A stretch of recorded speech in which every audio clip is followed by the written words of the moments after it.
Prayers of Intercession for the Season of Creation, Week 2. In this season of creation, let us pray for Pope Francis, the author of Laudato Si, and a living example of how to live simply, lead humbly, and show real respect for the whole of God's creation. May he be given the health and strength to lead the people of God wisely in this critical moment of our planet's evolution. Lord, in your mercy, hear our prayer. Let's join with the British Catholic bishops and many other peace-loving organisations in calling for an end to the arms trade. This coming week, Britain will host an arms fair whose stalls will be filled with guns, bombs, and other deadly weapons.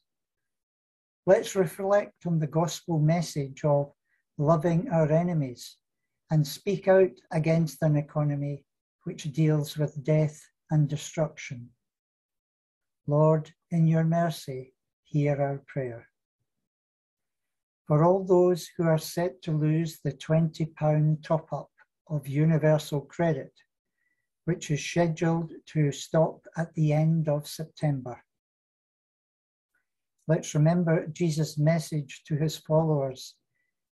We have a responsibility for our poorest brothers and sisters, especially those living in hidden poverty among us.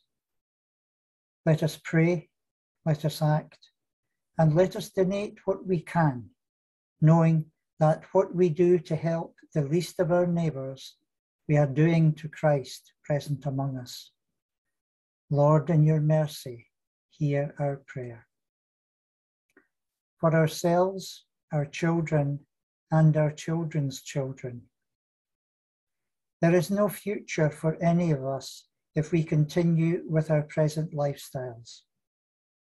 Let each of us consider ways in which we can reduce, recycle, and reuse the Earth's natural resources. Let's reflect on the thought that a failure to adapt to our environment will eventually result in our extinction.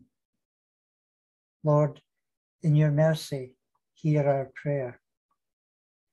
For all who are sick or housebound, lonely or filled with worry, we ask the Lord to be close to them, and we thank all those in the Prayer Foundation who never tire of making them present to God in their prayer.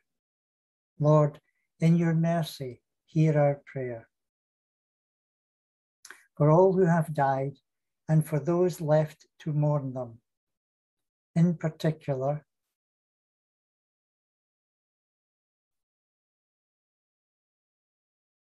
may they live long in our hearts through personal memories, through bereavement services, and may the Father of love hold them close in a life without end. Lord, in your mercy, hear our prayer.